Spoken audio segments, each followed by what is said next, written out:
Réunis le samedi 21 novembre 2015 à l'hôtel Novotel 6 à la place de la Porte de Paris à Saint-Denis, dans la banlieue proche de Paris, et à quelques encablures du Stade de France, l'UNG, car c'est de ce parti politique qu'il s'agit, parti dirigé par M. Stéphane Kipré, qui est son premier responsable, a organisé un séminaire de formation. Séminaire de formation qui s'est déroulé en présence de M. Achirafi Saïd Hachim, ex-ministre de l'Intérieur du Comore et président de CADIM, Convention pour l'alternance démocratique et l'interaction mutualiste, du vice-président de l'UNG venu d'Abidjan et de tous les délégués venus du monde entier pour assister à cette grande rencontre de ce parti. Le président Kipré a profité de ce séminaire ô combien important pour son parti, pour donner sa part de vérité sur la crise post-électorale. Nous l'écoutons. Avant tout, je voudrais, monsieur le ministre, je voudrais te saluer. Merci. Je voudrais te saluer et dire merci pour tout ce que tu as dit. Je voudrais aussi dire merci au professeur qui j'ai rencontré, comme toujours.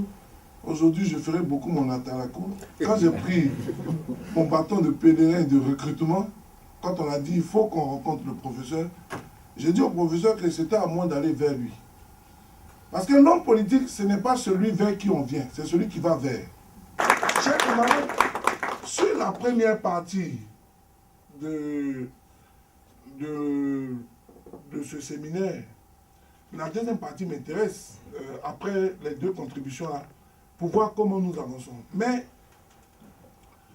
je me dois, en tant que votre premier responsable, parce que vous êtes des délégués, et vous êtes mes représentants directs dans vos différentes délégations, de me pencher sur un point qui, pour moi, c'est un devoir militant. Sinon, je ne l'aurais pas fait. Mais vous êtes les responsables, je me dois de me pencher là-dessus pour vous expliquer un certain nombre de choses. Vous avez dû constater toutes ces différentes attaques. Voilà, sur ma personne et tout. Le problème n'est pas les attaques. Le problème, je veux vous expliquer quelle est la psychologie de ceux qui envoient les gens m'attaquer. Je dis de ceux. Donc mon problème, ce n'est pas ceux qui m'attaquent, c'est ceux qui les envoient. Parce que quand je regarde quelqu'un, avant de réagir à une attaque, il faut regarder qui t'attaque. Comme je dis, c'est quand tu vois qui t'attaque, tu sais si tu dois réagir ou pas. Mais quand je vois les personnes qui m'attaquent, là, ça me fait rire. Mais je regarde derrière. Qui les envoie? Qui peut pousser une personne à t'insulter? Vous savez, Stéphane Kipré que vous voyez là, voici quelqu'un qui, en 2005, en 2004, quand je suis entré des États-Unis, je militais au MFA. Parce que quand je suis arrivé, je regardais la classe politique ivoirienne et je n'ai pas pour habitude de militer quelque part où ma voix ne porte pas. Je n'ai pas pour habitude d'être dans un groupe où je n'ai pas mon mot à dire. Je ne sais pas accompagner, je sais contribuer. Et quand tu veux aller loin, tu te donnes les moyens de pouvoir faire porter ta voix. C'est comme ça que je suis parti au MFA. Parce qu'au MFA, on n'était pas encore beaucoup. Ma voix pouvait compter. Je rentre au MFA. On commence à militer. MFA, parti de gauche. On milite. Et à un moment donné, en 2005, quand il n'y a pas pu avoir les élections, en 2005, le président du parti, j'étais président national des jeunes du MFA, le président du parti nous réunit, il dit bon, on va créer le RHDP. Ok, le président a choisi, c'est l'alliance dans laquelle on doit militer. On crée le RHDP, on crée le RJDP, qui est la représentante des jeunes. Il y avait moi, il y avait KKB, il y avait dans le temps Odje Takore pour le RDR, parce que Yayoro n'était pas encore là, il y avait Blake Yao. On était les 4 présidents des jeunes du RJDP. 2005, il n'y a pas des élections. On bâtit la stratégie, il faut lutter. Ok, on lutte. Mais à un moment donné, j'ai commencé à avoir du mal. J'ai commencé à avoir du mal parce que quand on partait aux réunions, ce qu'on disait aux réunions, quand je pense à l'application, je me dis, mais quand tu fais la politique dans l'intérêt d'un peuple ou tu fais la politique dans l'intérêt de l'extérieur? Quand tu fais la politique, est-ce que c'est pour que ton peuple avance ou bien c'est pour que l'extérieur avance? Quand on veut mener des stratégies, comment nous allons mener les stratégies pour pouvoir faire... Donc, on partait, on avait des feuilles de route. Je ne dirais pas où, quand, à quel moment. Une fois, on a tenu une réunion où il y a un ambassadeur étranger qui est venu s'arrêter devant nous pour nous donner qu'est-ce qu'il voulait. Mais j'étais choqué à cette réunion-là. Donc voilà ce que vous allez faire et tout ça, on devait préparer, voilà, un certain nombre de choses. Donc j'ai commencé à me poser vraiment des questions sur... Et le président Anaki me connaît. Il sait quelles sont les questions que je lui ai posées par rapport à notre avancée dans le RHDP. En 2000, les événements de novembre, où ils ont bombardé le pont, là, c'était en quelle année? Mais en 2006, il y a eu les événements du GTI. Où, en 2006, on décide que l'Assemblée nationale, que la représentation du peuple est dissoute. Et on prend cette décision à l'extérieur de la Côte d'Ivoire. Et dans le temps, c'était le président Obasanjo qui était supposé venir appliquer. On choisit un premier ministre de la Côte d'Ivoire à l'extérieur de la Côte d'Ivoire. Mais quand tu dissous l'Assemblée nationale, quand tu es à l'extérieur, tu prends une décision pour dissoudre l'Assemblée nationale, on appelle ça le dictat de l'étranger. Et en 2006, ça, ils disent non, ça là, je ne peux pas. Ça, je ne veux pas. Je ne veux pas parce que je veux aller loin. Quand je veux aller loin, je me mets en alliance avec le peuple, mais je ne me mets pas en alliance contre le peuple. Et en 2006, j'ai commencé à avoir des problèmes au sein du RJDP. Je me rappelle, les premiers responsables du RHDP, une fois m'ont convoqué. Ils disent ça là, j'ai un problème. Donc, mes problèmes ont commencé au RJDP. Quand j'ai décidé de sortir, et souvent, vraiment, c'est le respect que j'ai pour l'Assemblée des délégués qui fait que je vais me permettre d'intervenir sur un certain nombre de choses. Ma femme, là, je l'ai choisie. On n'a pas fait, je dirais, collection. Je n'ai pas fait conseil d'administration. Donc, c'est mon choix. Je n'ai pas à justifier à qui que ce soit pourquoi je me suis marié avec X ou Y.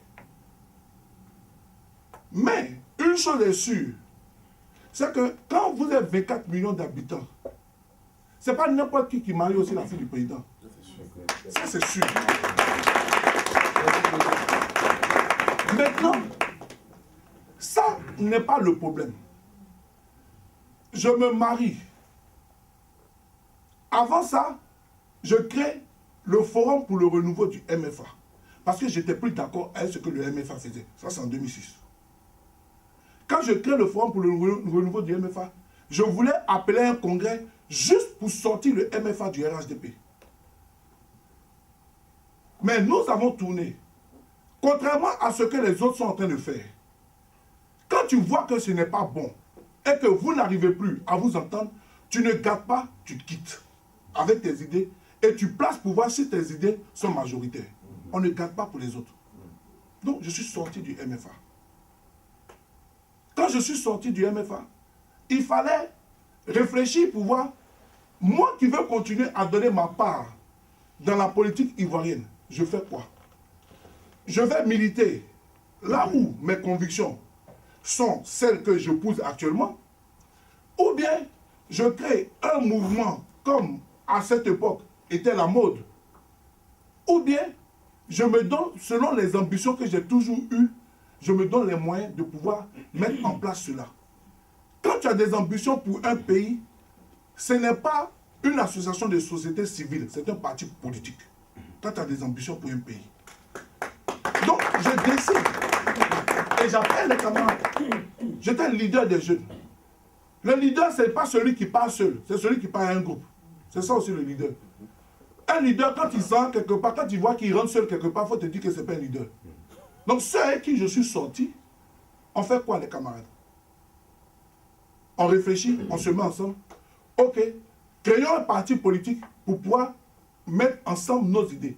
Je dis, mais ne créons pas un parti politique seulement de dissidents du MFA, mais créons un parti politique de personnes qui vont nous rejoindre dans nos idées. Donc, mettons d'abord nos idées sur papier, ceux sur lesquels nous sommes d'accord. Et quand on a mis ceux sur lesquels nous sommes d'accord, allons-y présenter ça à d'autres personnes pour voir s'ils sont d'accord pour nous accompagner. Donc, on a créé l'union. C'est une union de personnes qui sont d'accord sur un point bien précis et qui voient la Côte d'Ivoire autrement. Donc, une nouvelle génération d'Ivoiriens, une nouvelle mentalité. Donc, ils sont quittés un peu partout. Certains sont quittés du PDCI. Certains, lui, étaient au PDCI. Quittés au PDCI. D'autres sont quittés du FPI. D'autres sont quittés. Et puis, on s'est mis ensemble. Et puis, on a créé l'Union des nouvelles générations. Et quand on a créé l'Union des nouvelles générations, on a commencé à militer. On a commencé à faire éclore notre conviction selon le combat de la Côte d'Ivoire. Parce que, en ce temps, la Côte d'Ivoire, ou nous-mêmes aujourd'hui, la Côte d'Ivoire est divisée en deux. Ceux qui pensent que la Côte d'Ivoire peut se développer, peut se diriger avec notre capacité interne, et ceux qui pensent que la Côte d'Ivoire doit se diriger avec la capacité extérieure. Donc, on a rejoint le bloc de ceux qui doivent lutter pour une indépendance véritable. Mais, chers amis, les attaques là, ça va commencer aujourd'hui. Voici quelqu'un en 2007 qui crée un parti politique et qui rejoint la grande galaxie, la grande force du pouvoir. Mais c'est normal, qu'est-ce que je n'ai pas entendu? Parvenu, il y a quoi encore? Parvenu, qui est venu profiter, profiteur, et tout ça. Il est venu, il a rejoint la galaxie Gbagbo parce que c'est le pouvoir, et tout ça. Donc, voici quelqu'un, on ne savait pas d'où il est venu, et puis il est venu, juste il a épousé la fille du monsieur, mais ça fait quoi? On s'est mis, on a commencé à avancer. Donc en 2007, les attaques ont commencé. Moi, j'ai participé à des réunions de toute la grande galaxie là, où quand je rentre, on se tait. Parce qu'on ne sait jamais, voici le traître, voici l'infiltré. Voici celui qui va venir rapporter nos stratégies dehors. Et on a avancé dans tout ça. J'ai dit aux camarades que la force d'un leader, ce n'est pas ce qu'il dit, c'est qui est avec lui. Allons-y implanter le parti. Parce que on peut ne pas t'aimer, mais il faut qu'on te respecte. On peut ne pas t'aimer, mais quand ta voix compte, ça compte. Donc allons-y implanter le parti. Parce que bientôt il y aura les élections. C'est seulement par notre force d'implantation qu'on va nous respecter. 2007, on a commencé, j'ai engagé, quand on a créé le parti, le 25 juillet 2007, engagé une tournée. J'ai dit, laissons Abidjan, allons-y à l'intérieur du pays. On a engagé une tournée. J'ai fait 1 an. Pendant 1 an, je n'ai jamais passé plus d'1 semaine à Abidjan. On était au fin fond de la Côte d'Ivoire. Tous les week-ends, les camarades qui travaillaient nous rejoignaient. Ils viennent vendredi, samedi, dimanche. Ils rentrent dimanche. Ils sont là, ils travaillent, ils nous rejoignent. On envoyait les précus. Quand on doit, si moi je suis à Djokwe, quand on doit aller à Bangolo, les seniors là, dévancés, les labos là, dévancés, allez-y préparer. C'est comme ça qu'on a fait les 3 quarts de la Côte d'Ivoire. J'ai dit, bon, nous allons nous compter. On va en convention. Novembre 2009, j'ai dit convention. J'ai dit, à la convention, on a fait la conférence de presse, nous attendons 30 000 personnes à la convention. On dit, voici, c'est plaisanté. Hein. Où vous allez faire votre convention? Je dis, à la Fondation Félix Houphouët-Boigny. C'est là-bas tout le monde fait. Le PDCI, c'est là-bas, ils ont fait leur convention. Le FPI, c'est là-bas, ils ont fait. Le RDS, c'est là-bas, ils ont fait. Nous allons faire notre convention là-bas. La convention, c'est les délégués. Je dis, pour ne pas qu'on dise qu'on a rempli la salle, j'ai donné un mot d'ordre, j'ai dit, tous les différents délégués, vos bases, les conventionnistes, celui qui n'a pas son pain du parti ne rentre pas dans la salle de la convention. Parce que je veux des militants. 22 novembre 2008, 1 an et 3 mois après, On a mis 20 000 personnes à Yamoussoukro, à la convention du parti, des différents délégués. Quand on a fini la convention du parti, c'était pour la première fois, ce que je dis, on a fini la convention, on a travaillé vendredi, samedi. Dimanche, j'étais en train de remonter sur Abidjan, quand mon téléphone sonne. Il dit oui, on dit c'est le palais, on dit le président veut te voir. Il dit le président. Depuis que moi je connais le président, il ne m'a jamais appelé. De Yamoussoukro, j'arrive directement à Abidjan. J'arrive à Abidjan, on m'appelle, on dit le président veut te voir. J'arrive au palais dimanche vers 23 h. Je le vois, on est assis, il ne me calcule pas, il ne me calcule pas. Vers 2 h du matin, il m'appelle de son bureau. Il dit, je t'appelle pour te dire, je te respecte. Pour te dire, ce que tu fais là. Pour te dire, je n'ai jamais donné une intervention, je n'ai jamais donné un commentaire sur ton parti parce que je voulais voir. Et j'ai vu au journal télévisé votre convention là, je pense que tu es en train de travailler. C'était pour la première fois que le président a donné un avis sur le travail politique. Mais sur quelle base? Sur ce qu'il a vu, sur le travail d'implantation qu'il a vu. On a continué d'avancer chez Kamad. 2009, 2010, on joue notre part active dans les élections. Mais pendant ce temps, malgré toute cette implantation, on dit toujours que le parvenu, on dit toujours le profiteur, on dit toujours ceci, cela. Voici quelqu'un, dès que le bateau va prendre, le bateau même va même pas remuer un peu net, lui va tomber à l'eau, il va partir. Voici quelqu'un qui est prêt à nous lâcher. Voici. 2009, 2010, contribution dans les élections, les différentes zones qu'on nous a données, on gagne là-bas. 2010, 2011, coup d'État en Côte d'Ivoire. Il y a eu le coup d'État en Côte d'Ivoire le 11 avril. Même avant la crise post-électorale. Certains sont déjà tombés en bourse. On a essayé de faire ce qu'on pouvait faire. On a organisé les meetings comme on pouvait organiser. On a fait tenir le bateau comme on pouvait faire tenir le bateau.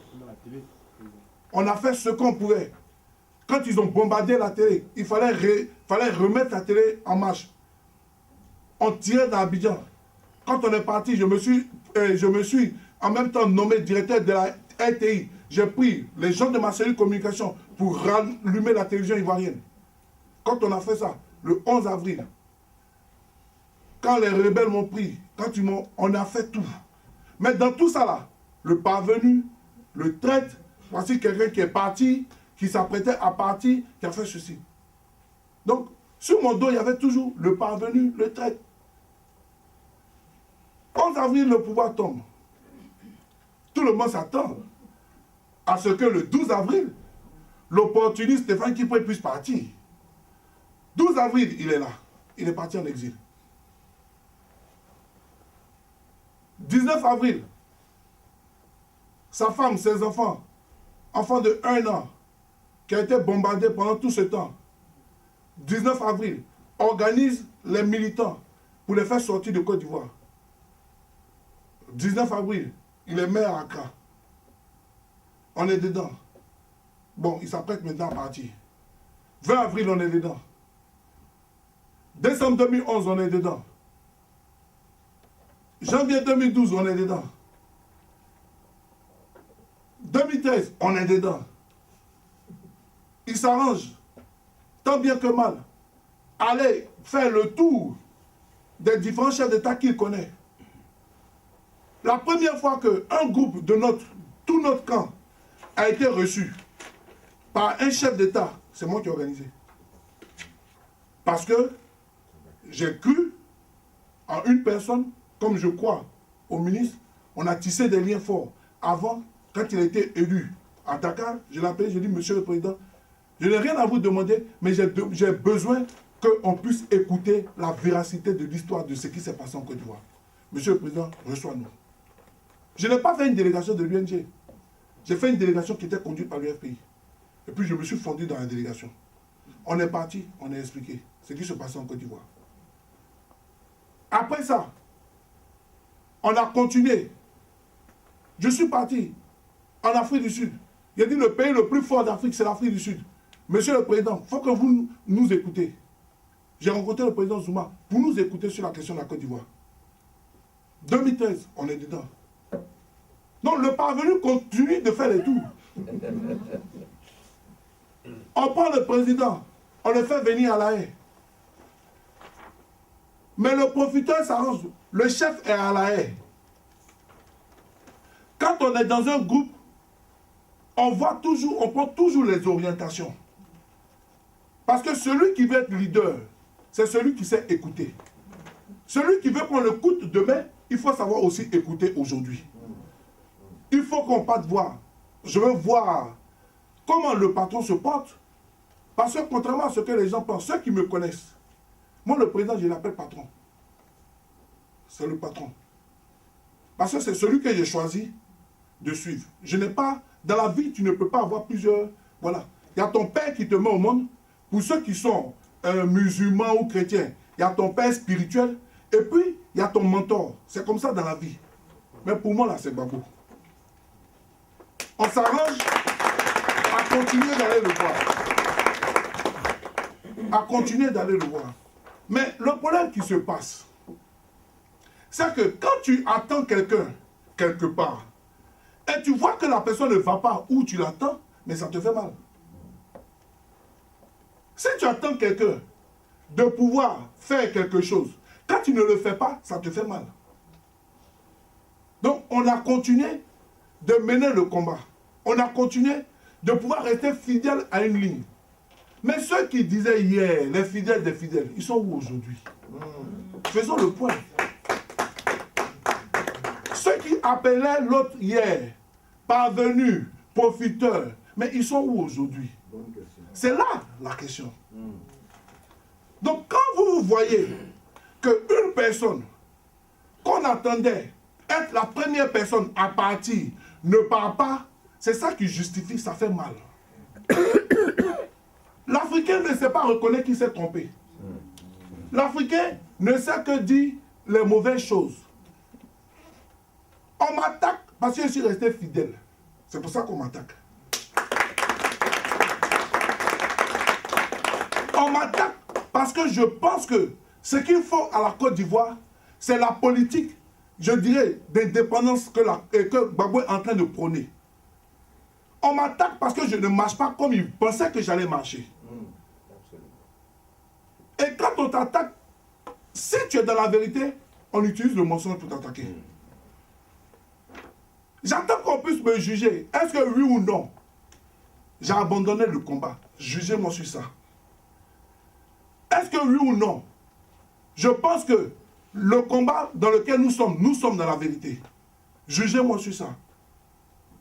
Est-ce que oui ou non, Gbagbo Laurent est toujours le leader africain pour lequel on est toujours prêt, on a appelé les Ivoiriens dans la rue? Jugez-moi sur ça. C'est ça qui est la vérité. C'est ça. Et c'est sur ça que l'histoire va nous juger. C'est sur ça que l'histoire, nous, les gens de notre temps, quand le jour du bilan arrivera, on verra qui a fait quoi, quand et où. C'est sur ça. Quand on a vu qu'au niveau africain, les choses étaient en route, quand ils ont déporté le président, j'ai été le premier, je l'ai dit, que la lutte s'est déportée dans la diaspora. Je me rappelle, j'ai tenu ce discours en 2013.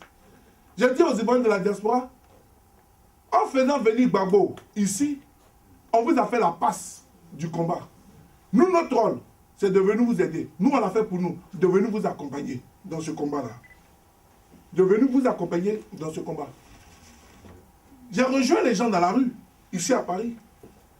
Ils ont fait les Priska, tous, ils étaient dans la rue. Moi, je ne suis pas dans la diaspora. Mon rôle, c'est de venir les aider à mener le combat de la rue. Mon rôle, c'est de venir les aider à continuer dans ce combat-là. Et c'est ce que nous sommes en train de faire. Donc, quand on veut m'attaquer, si on m'attaque parce que j'aide le combat de la rue à tenir, continuez de m'attaquer alors. Parce que je vais continuer.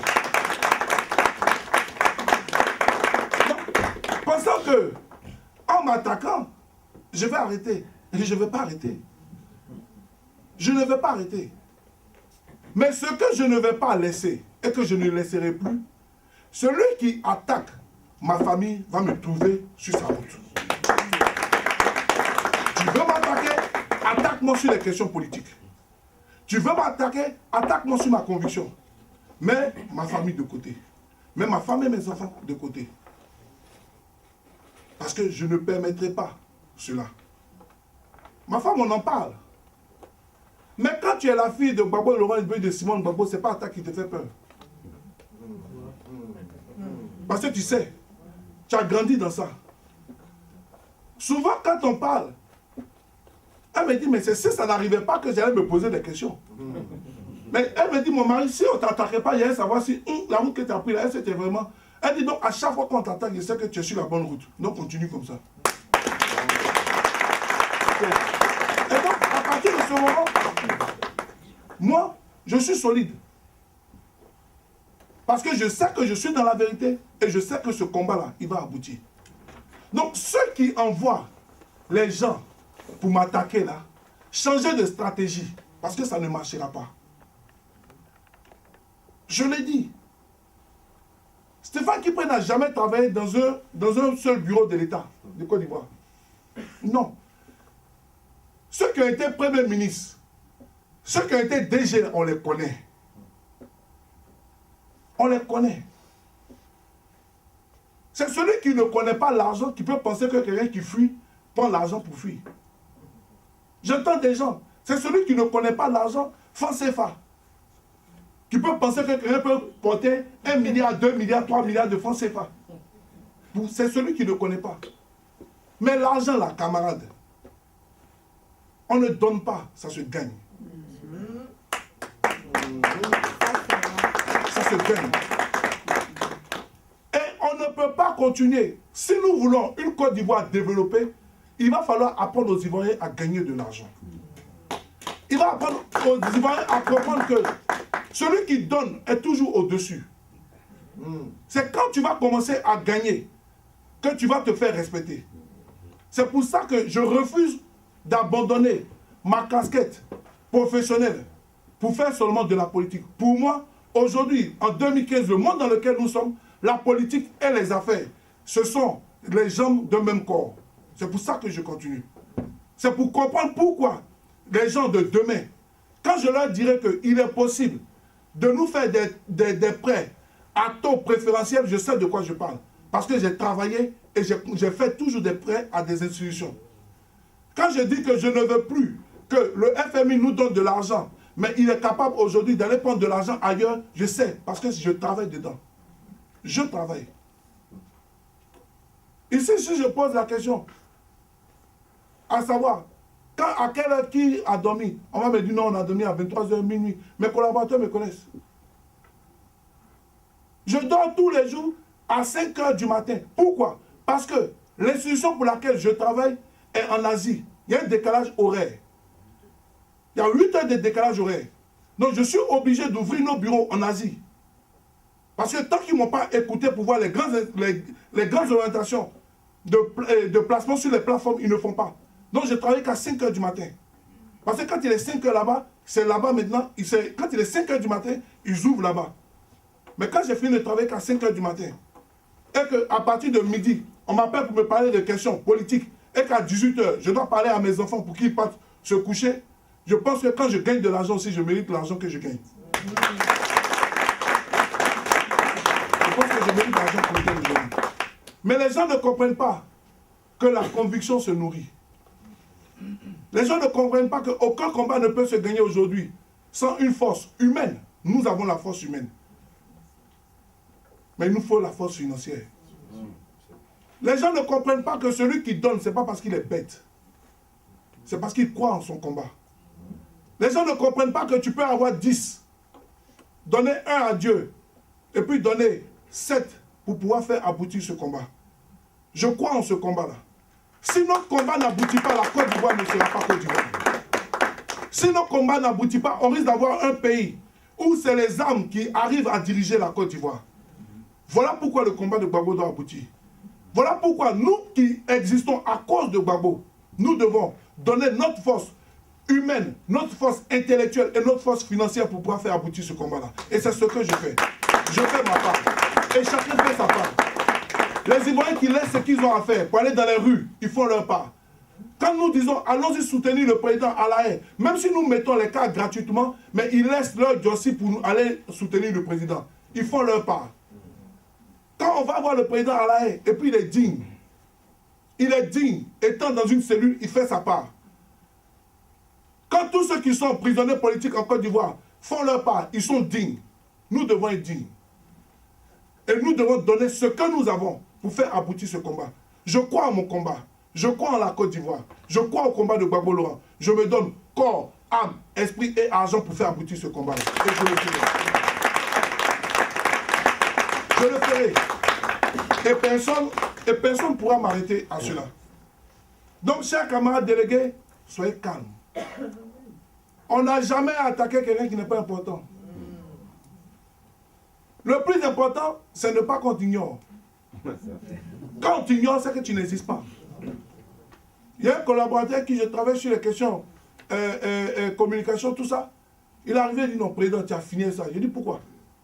Il dit mais il y a des gens qui sont inexistants, mais lorsqu'ils prononcent leur nom, ils te passent à des 30 000, 40 000 vues. Ce n'est pas ce qu'ils disent, ce n'est pas eux qui comptent. Parce qu'on voit ce qu'ils font d'habitude. Mais c'est ton nom. Non, ton nom porte. Mais je suis content. Faites mousser la mayonnaise. Donc je voulais en tout cas, camarades, vous rassurer. Merci pour tout le soutien que vous m'avez apporté. Merci pour les camarades qui sont descendus dans l'arène. Merci pour tout le soutien que vous nous avez apporté. On est calme, on est serein, on sait où on va. Nous sommes dans la vérité, restons dans la vérité. Ne vous attardez plus sur ça, qu'on nous juge sur le terrain. Voilà pourquoi la deuxième partie de ce séminaire est importante. Qu'est-ce que vous avez fait?